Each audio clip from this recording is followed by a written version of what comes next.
Dahil maaga nga tayong nagising at meron tayong pupuntahan, pero bago ang lahat, sisimulan muna natin sa pinakamagandang umaga. Dali-dali na nga akong kumain dyan kasi alam ko malayo ang aming pupuntahan at para hindi na rin magutom sa biyahe. Ayan, tapos na nga pala akong kumain. Dito guys, kinuha ko na nga ang aking sipilyo. Dali-dali na nga akong nagsipilyo dito at baka dumating na rin yung magsusundo sa akin. Speaking magsusundo, nandyan na nga pala sa baba. Dali-dali na nga ako ditong bumaba kasi aalis na kami. Gusto rin nga palang sumama ng pamangkin ko kaya lang hindi sila pwede doon dahil malayo nga ang aming lalakarin. At syempre bago tayo lumarga, kailangan muna natin ng pakunting cute. Yun ay. Dito guys, nakaalis na nga kami. Ako rin nga pala yung nagdadrive dyan kaya hindi ko mabidyohan yung mukha ko. Maniwala kayo sa hindi guys, napakalayo na nito sa bahay namin. Hindi ko na nga lang nabidyohan yung iba dahil marami pa kaming cheche bureching pinuntahan.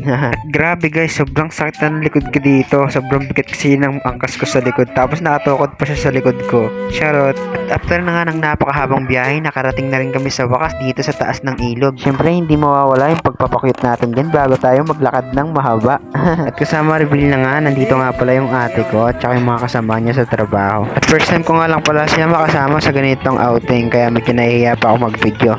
Pero wag ka, kahit nahihiya ako, pinapalang ko talaga yung mukha ko dyan. Charot. Anong iyan na yun? Ang cute na puta, parang grade 1 no? Sarap ano?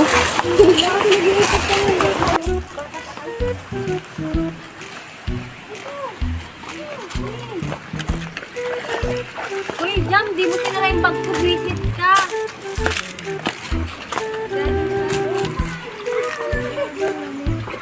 Sarap no?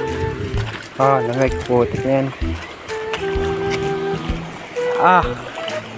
Hindi ata tayo maliligo ngayon.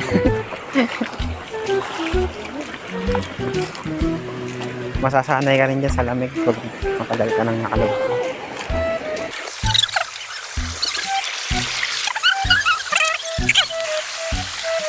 Dito guys, nangangalay na yung kapugian ko. Haha, charot. Pero push lang para sa goal nating makadating sa ating pagliliguan.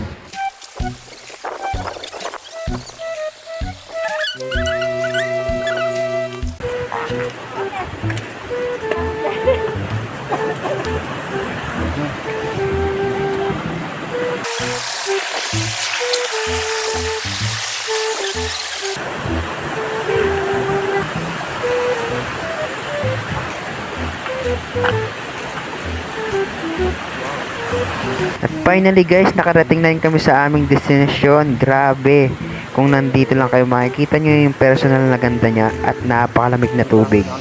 At kaya nga nilapag ko na ang aking camera dito para ano pa, para magpakit syempre bago tayo maligo. Ha, charot.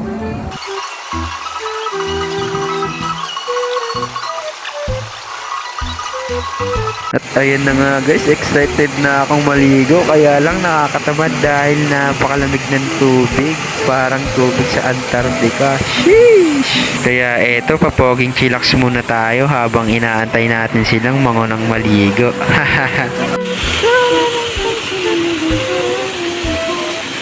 Maligo dito guys.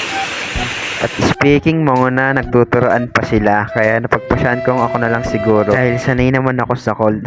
Charot. At dito guys, inaayos ko nga muna ang ating camera para sulit yung pagkuha.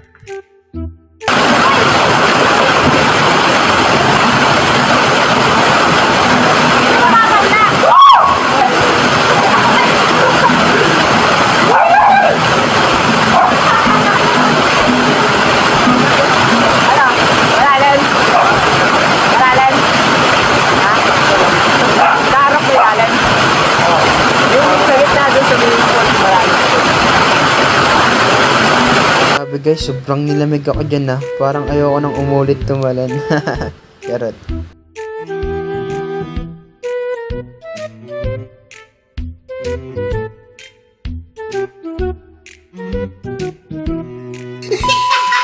At ayun guys, salamat sa panonood ng video ko. Kung nagustuhan mo yan, paki-like and share naman. Thank you.